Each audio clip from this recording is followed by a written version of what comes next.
What's up, guys? In this video, I get to interview the owner of probably the funniest Shopify store I've ever seen. When I first found it, I was actually doing some Redbubble product research, and I was like, what the heck is this?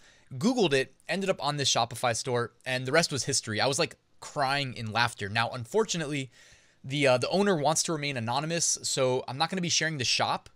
And this video is really just me and him on a phone call, but there's a lot of good information on the call.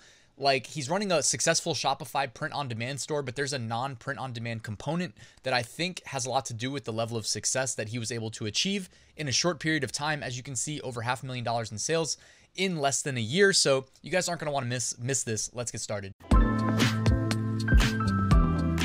What's up, guys? I am joined via phone call by Barry, who runs a pretty successful Shopify store. As you can see in the video thumbnail, over $500,000 in sales, and it's a relatively new Shopify store that I actually found doing Redbubble research.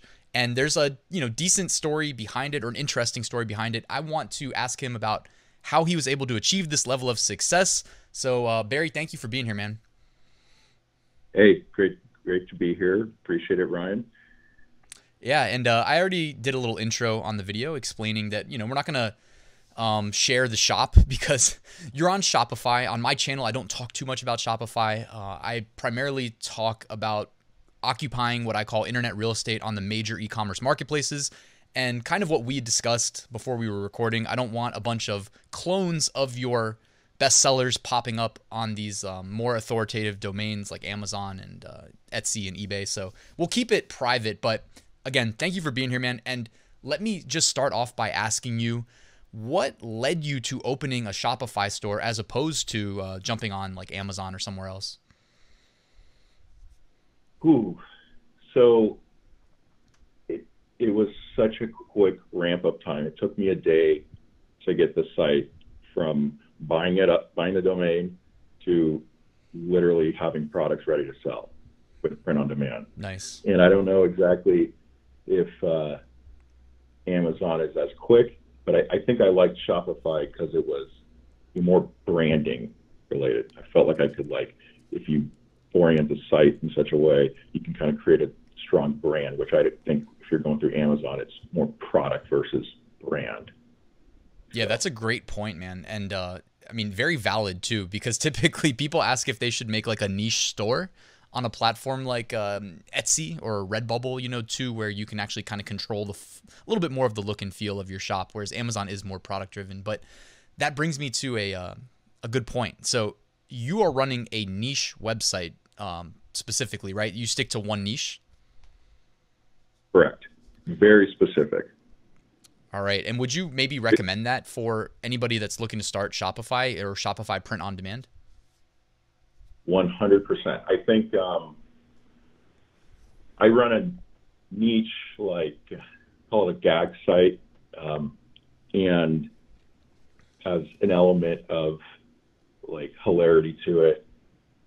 It is, I think I could have sold one-off products on Amazon, but I've got a catalog of products on the store that it's almost like overkill the way the store is oriented. And I think that actually is the brand. The fact that it's so niche is, I think, what captures people's attention. Yeah. And let me ask how, and by the way, yes, the website is hilarious, man. I was crying in laughter because I'm in on the meme, but how often can you estimate, are you seeing multiple products ordered in an order? Ooh, I'd say, gosh, I wish I had that breakdown. I think the average number of items ordered per order is 1.2 items. So okay. I don't know how that compares relatively, but yeah, if I'm selling general merchandise, every fifth person is ordering two rather than one. So, yeah, I thought maybe. And to be. Go ahead. Oh, one thing I want to clarify too. I don't promote specific, bundles, buy one, get the other one half off, etc. I'm sure the rate could be higher if I promoted those marketing. Right. Yeah. Because with Shopify, you do get to kind of control more of the the different aspects of the site. And I know depending on, you were talking to me off of the recording about how you use multiple production partners for fulfillment, and it's not really to your benefit to have like it is, because you still make more money with more orders, but sometimes it's like if the same production partner, like you do use Printful, even though you weren't a fan of their their high costs, but that's typically the one I lean towards using. But like if you fulfill 2 products through Printful, you'll for sure see a higher margin because they won't charge you as much for shipping. But if you sold one through Printful, one through through Printify, you may not get that same benefit. So yeah, that's actually a really good point. That's a really good point, because if I'd probably retroactively gone back, customers don't realize what the shipping costs are. So I would charge only a certain amount to the customer, and so not all of it would be passed through. And I think had I bundled, maybe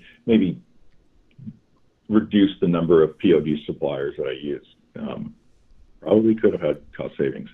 Yeah, and I'm actually just thinking right now. So you you mentioned that your website, it's really funny. The niche that you're in is really funny. It's got the shock value, and you're on Shopify. So like a big part of why I teach what I teach on my YouTube channel, everybody watching, thank you, hit that like button. Is that like it's so much easier to convince somebody who goes to Amazon to buy something than it is to convince somebody via an ad on Google or Facebook to buy something, unless you've got something that makes them stop in their tracks and say, oh my God, what is this? I need to click that. Like I need that. And I think you have at least one product on your site that is that for you. And you know which one I'm talking about. And it's like, man, if you just somehow got in there on the checkout process and said, hey, by the way, do you want like 25% off a t-shirt with this order or something? That might work. Good. Shoot, man, you're giving me ideas where it's like, I'm kicking myself hearing this, because you're right. I think that would help. And yeah, that's another element. I think this is not something that people actively search for. So Amazon, number of searches a month, it would have been less relevant. This is right. Scrolling through the Instagram page, seeing that ad, it captures the attention. It has an element of like virality. Yeah, so. I agree. Do you want to, I guess we can wrap up soon, but do you want to, I know you have to go, but anything you can elaborate on the challenges that you faced with your, I'm going to assume is the best selling product on your site that is not print on demand? Challenges. You hear in the news every day, the supply chain. Supply chain is, I think, so many tutorials, so many, from an e-commerce standpoint, it's all about marketing, it's all about advertising, etc. And like, yes, I get it. But when fulfillment and when the supply chain becomes your main focus, I don't think that's a recipe for success. And I've definitely experienced that this past year. So last year was not an easy year for supply chain. Focus on your suppliers, focus on your systems, automate as much as you can. That is the biggest takeaway. Yeah, that's good advice, man. And, definitely one of the benefits, right, of using Printify, Printful, et cetera, is that automation kicks in. But like you would agree, right? The one product that is not print on demand was it was probably the one that like generated the most, let's say, advertising interest, right? That brought people to your site. Yeah, definitely. And that one, I think when you hear stories of these sites where it's like, hey, you have one, because trying to think about this for other opportunities, and it's have one bestseller and have, the second and third compliments. Mm-hmm. And so it's trying to figure out, hey, that second product, which should be a compliment, the second or third compliment, am I trying to position that as like the primary seller, or is it like best suited as like a complementary? I think, those pairings are really important. Big takeaways I have from last year. Yeah. So, hey, man, congrats on your success. And we talked a little bit before about, what's next. And in addition to probably scaling this out and seeing where it goes this year, sounds like you had some plans to maybe open up a second store. So good luck with that. And any any last like parting words, parting wisdom that you can leave the viewers? And again, keep in mind, like, we're not too heavy on Shopify on this channel. It's so easy to go down the rabbit hole, reading your great content, etc. I think you just, for so many people, I'm sure you would still just go and do it. The tinker, it's going to have revisions with Shopify from where the store, the design was at first to where it is now. It's just, get it going and adapt on the fly.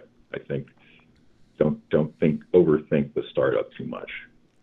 Yeah, good advice. And I'm definitely guilty of that. So, dude, it's so easy to do paralysis by overanalysis. So that's good. Good way to end the interview, man. Thank you for being here. I really appreciate it. Hey, appreciate it, Ryan.